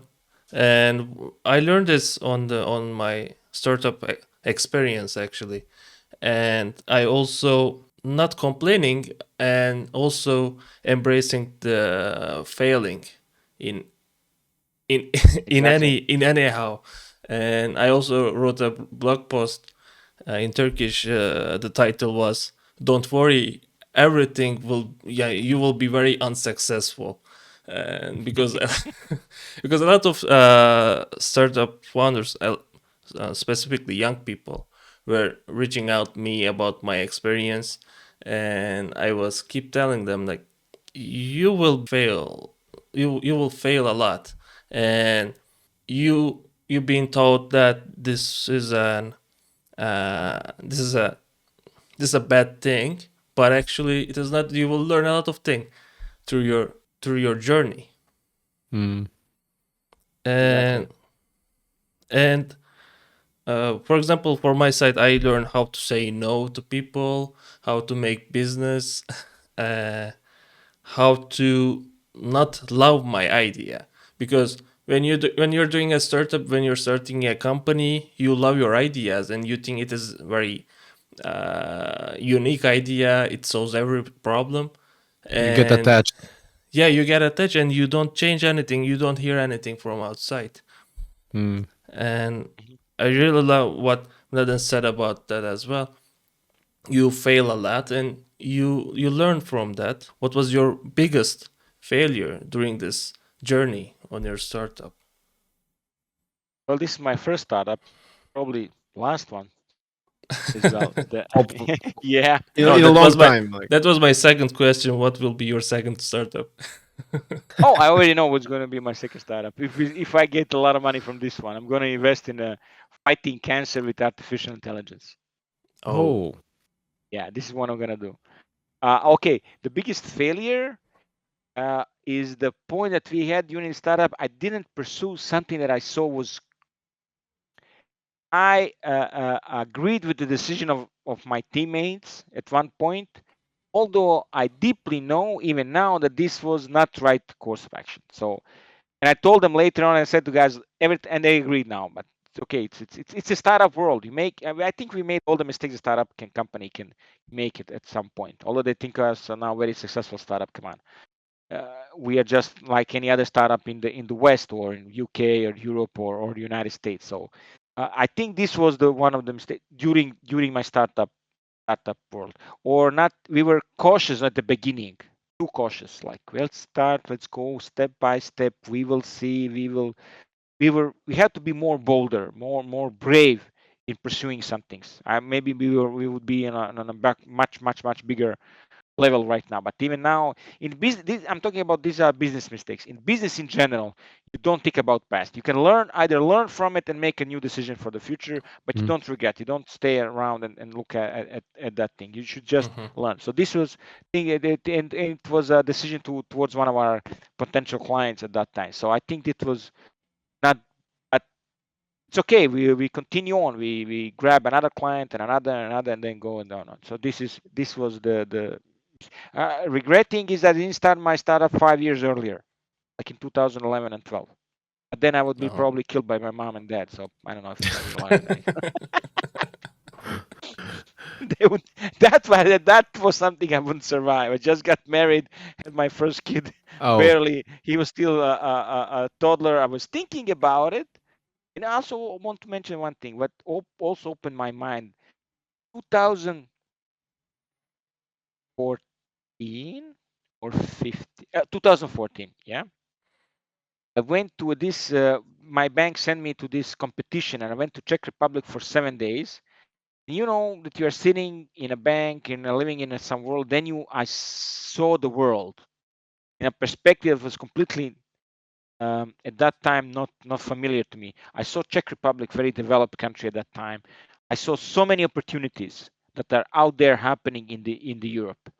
And I was going back home, and my wife asked me, "How was it?" And I said, "Oh my God, there's so many opportunities there.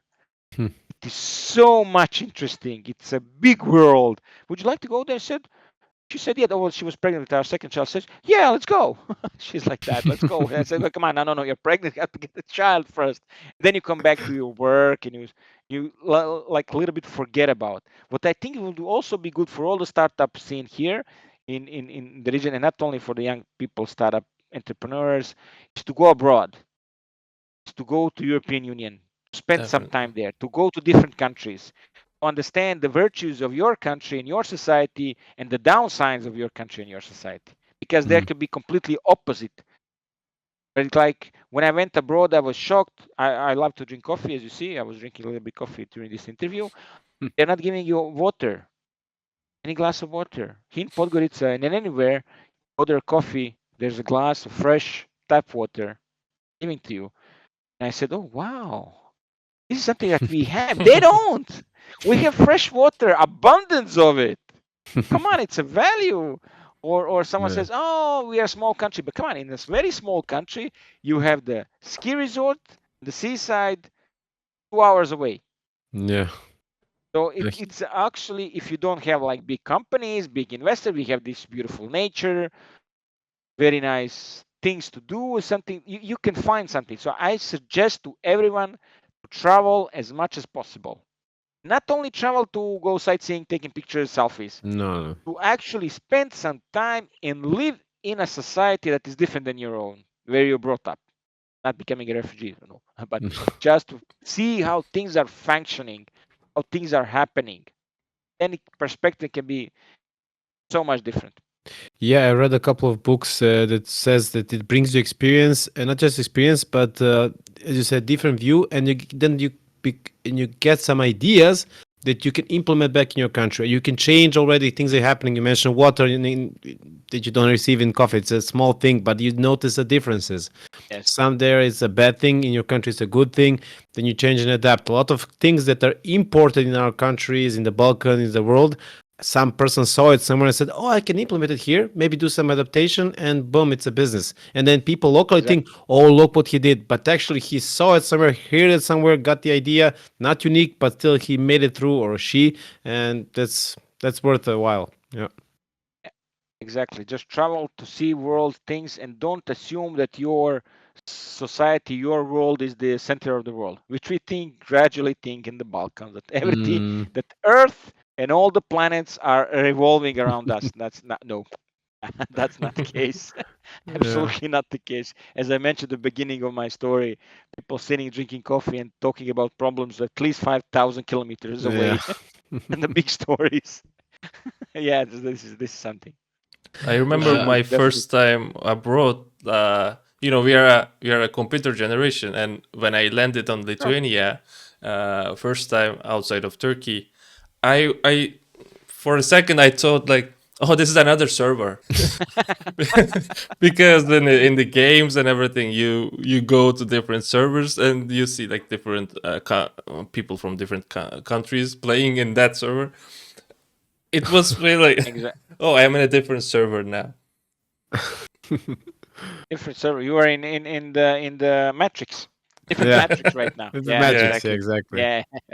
So imagine like when Matrix showed up, how many things were changed. Like people, oh my god, maybe everything is a video game. Mm. I mean, Because it's, also in the books, Gilles Verne, he wrote about a lot of things that actually we live through them. I mean, we experienced them, submarines, traveling in the. I think he wrote as well, traveling in the space. If somebody phones, please correct me. travels. So yeah. So everything now it exists or it's being Yeah. developed. Or this say Yes. 2001 AI now. So hopefully not in that direction fully, but yeah, it's developing. Like it's interesting for AI, for instance. You need to see the movies, for instance, Avatar. I don't want to spoil anyone, but I noticed there is distant future, and there's having a really cool tech, but still it's being used by people. And I like how AI is developing. It doesn't make sense. Like, yeah, okay, why would you still need a person to drive like a crab machine? It will drive by itself, but for the sake of the Exactly. movie and the storyline, there should be people involved, but I think it will not be so much involved in the Yeah. future. Yeah. AI is going to change a lot of people. A lot of people's lives are going to be impacted, and I think Mm, very positively. Huge number of jobs is going to be created. Every mm, automatization since the dawn of times, since the recorded history, mm, every automatization brought bigger value, more jobs, and completely new industries. So this is going to happen. So AI is going to be anywhere and everywhere. And I'm saying to the people, not in a way as you saw it in science fiction movies, mm, because that level is, I think, basically wrong that you want to mimic machine to behave as a human being, because we are made of flesh and blood, chemistry and molecules and neurons. You don't replicate that in a machine. In a machine is dots, zero and ones. mm, Maybe with quantum computing, mm. maybe, but Yeah. even that is too far away. I don't think that's basically because Still, machines don't have millions and millions of years of evolution, or if someone believes in a God creation, created a mm. human being and a brain. And as Albert Einstein said, I don't know if it was him, someone else, but it was very good saying, I hope that one day, somewhere in the universe, we will find intelligent life form, or at least on Earth. It sounds like him, but if somebody knows, please write us, or we can Google it later. Yeah, I'll give you an Uh, answer. Yeah. yeah. I have another question. A Yes. small birdie told me this one, or I Yeah. was present at some of your lectures. You mentioned that you have some really interesting people as role models. Which are those peoples Ah, and people? Which are those people and why? okay. I have three persons that are my role models. One of them is called Emerik Blum. He's a founder of a biggest company that existed in Bosnia and Herzegovina called Energo Invest. And the second one, and I'll explain to each of the persons why they are Mm-hmm. my role models. Second and third person were not so successful. The second one is my cousin, I think. My dad told me this guy's your cousin, Ante Markovic. He was the last prime minister of ex-Yugoslavia. Okay. And the third model was Zoran Đinđić. So late murdered uh, uh, uh, Prime Minister in Serbia. prime minister of Serbia. So why the first person, Emerik Blum? So when my dad worked in this company, Energo Invest, and someone told me that there was a thing that Emerik Blum during socialism, communism, had his own private helicopter. And I said, what? That's not what was supposed to happen there. He says, yeah, he had his own private company. And he was a visionary that gave an interview, and I was Googling him and YouTube. There was an interview about this guy in 1970s. Now, it's a black and white interview. The picture is black and white. I'm not referring myself completely. The picture black and white. And the journalist is asking this guy, why do you want that Energoinvest goes to nuclear power plant?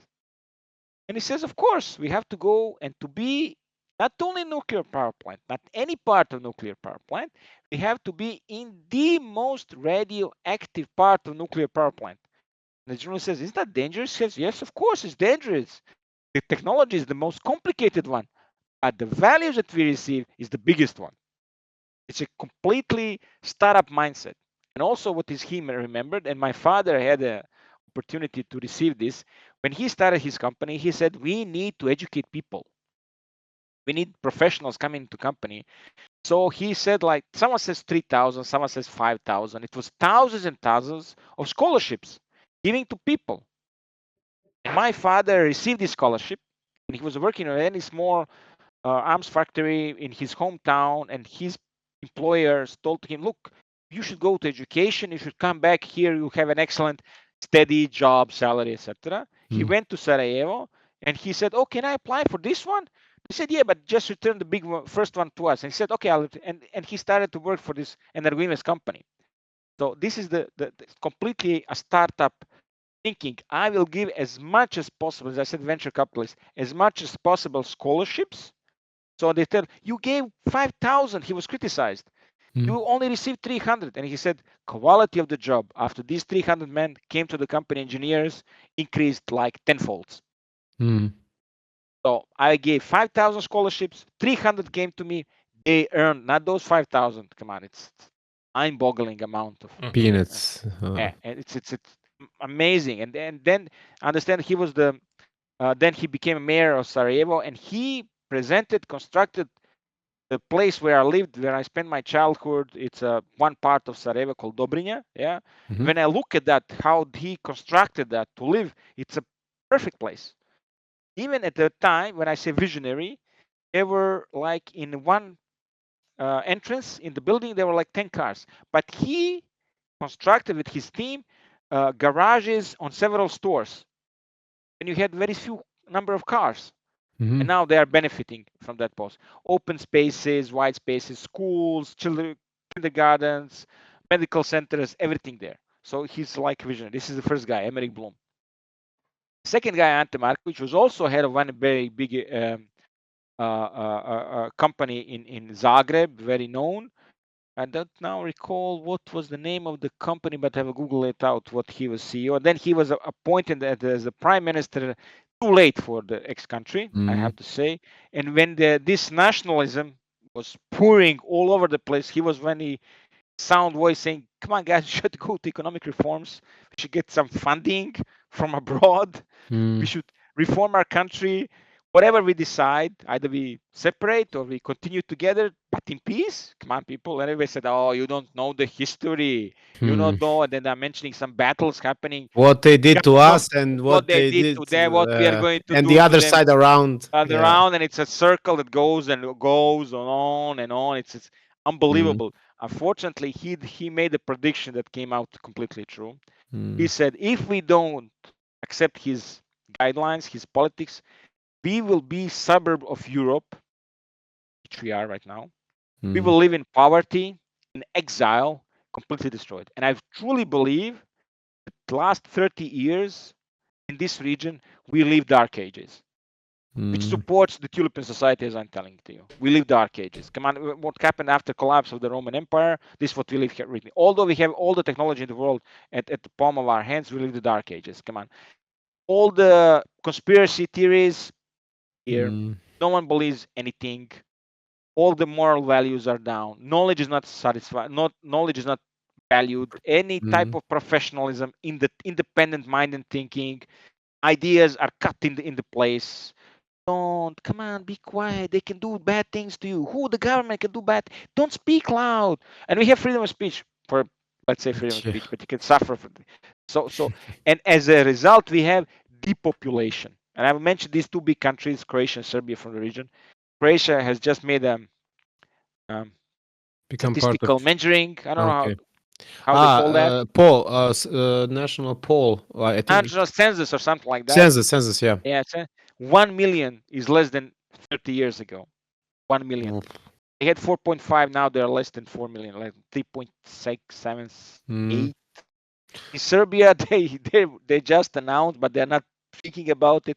It's between 6 and 800,000 less than just previous 10 years. In Bulgaria, it's I think since the 80s. 50%.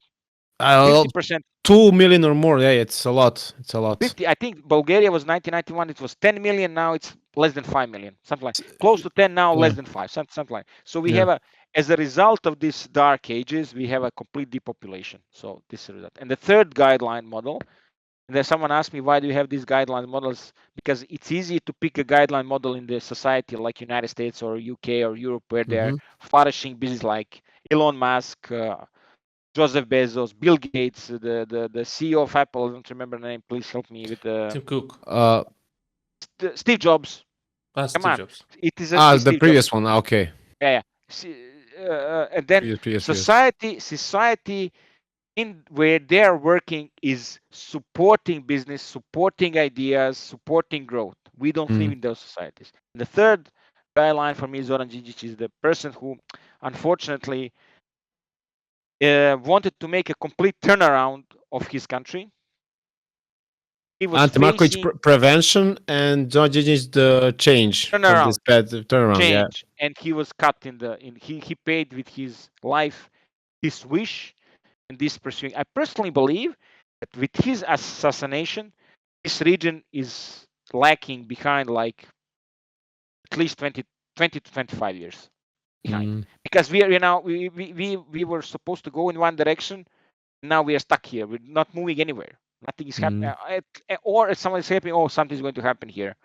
So this, and I think that the biggest regret that he made is that he had made a statement in 1997, 1998, saying if you are in politics and there is a conflict to happen, if you're trying to avoid it, you're a fool. You have to go straight for it. And when he became a prime minister, he was attacked by so many sides. And I think he was, and his co-workers, peers, his team members saying this, that he was going into this conflict with people who killed him eventually with so little physical protection, because these people was gangsters, members of the state security services, whatever, organized crimes, and they murdered him. And this is something I regret. So these are my three role models. Each of them has independent thinking in a society that was not supposed to support him. The first one made a huge success. Agreements doesn't exist anymore, fortunately, as a company. They do something, but it's very little. Ante Marković company in Zagreb is sold. It's called, I think, Rade Končar. Oh, wow. Rade Končar. Okay. Rade Končar. He was a CEO or CTO or CEO of Rade Končar. Was changed to Ericsson Končar or Ericsson Tesla or something like that, but they don't exist anymore. They're not producing anything, and we know the fate of Zoran Đinđić. So these are my three role models to which I often go to their quotes, thinking, and trying to learn from what they did. Especially from the first guy when he's saying, "I will give a scholarship, then I'll receive the thing." So I say to my colleagues, "We will import young people. We will train them. If they say, hey, excellent. If they go, it's okay. We just help the young person to learn something." And you learn from them as well. Ona, do you have something additionally? I have one question about the company.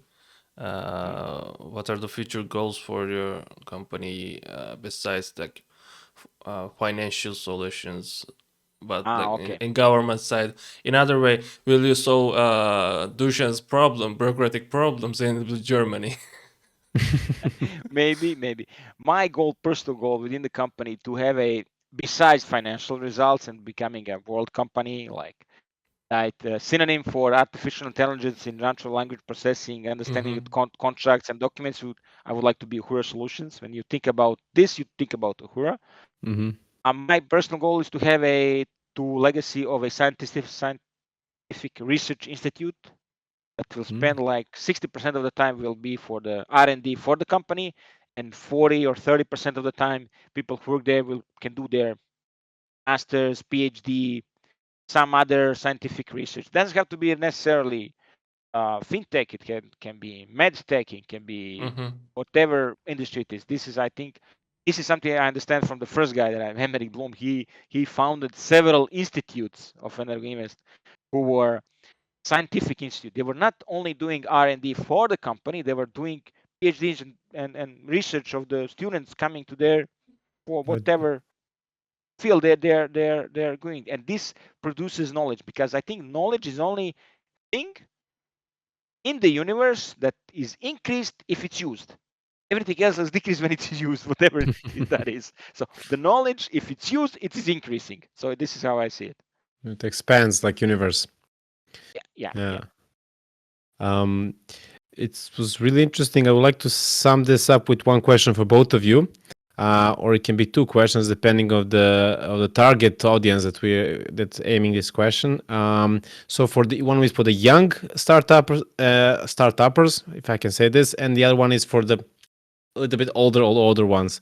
What would you give as an advice for them to sum up? You said a lot of things, but to sum up it one or a couple of sentences for them to know, to have like, okay, I got the thing now figured out. I can start with this thing in mind. So as a guest, Mladen, if you can start. For a young startup who are just starting a startup, Mm-hmm. okay, team, I already talk about it. I won't mention it anymore. Yeah. And the second thing, try to make it funny. It's going to be hard work on an every day, but also try to make it to be funny as well. Mm-hmm. This is something I would like. I'd like not to. Oh, we are working constantly working. Yeah. We're doing this. Make it funny as well. It's a startup world. You can pivot anytime when you want. I really like what you said. And for the older ones? And for the older ones, don't disappoint the younger ones. Plain and simple. Yeah. Onat, from your experience as a startupper? I would say for the young people, don't freak out. Take it easy and enjoy the journey. Mm-hmm. And for the older ones, please share your knowledge, because I get a lot of inspiration and knowledge from older people who did a successful job before in their startups, and it is really valuable. And when you feel lost, those advices are really helpful. Mm-hmm. So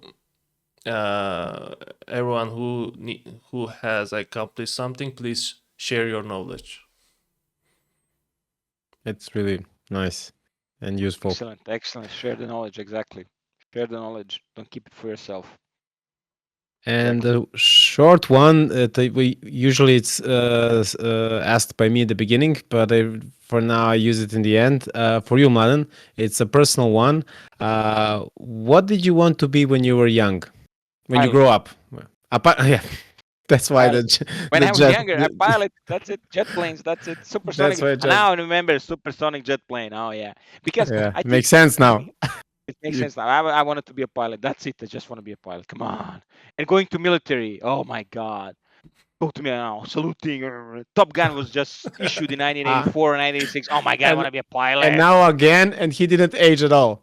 But of course, but no longer military. That's it. I'm done. No. I'm not going to army, any conflict anywhere. Okay. No, sorry.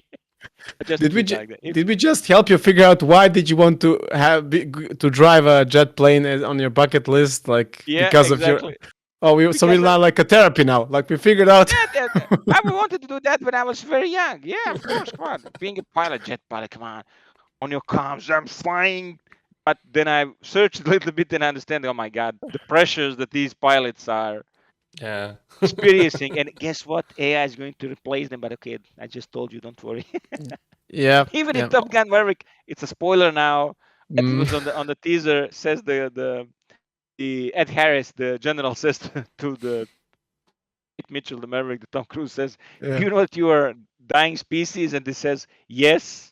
He said that out loud. Yes, I know, but not today. These are the things that AI is going to take over for sure in the near future. Okay. Thank you, Mladen. It was a wonderful episode having you.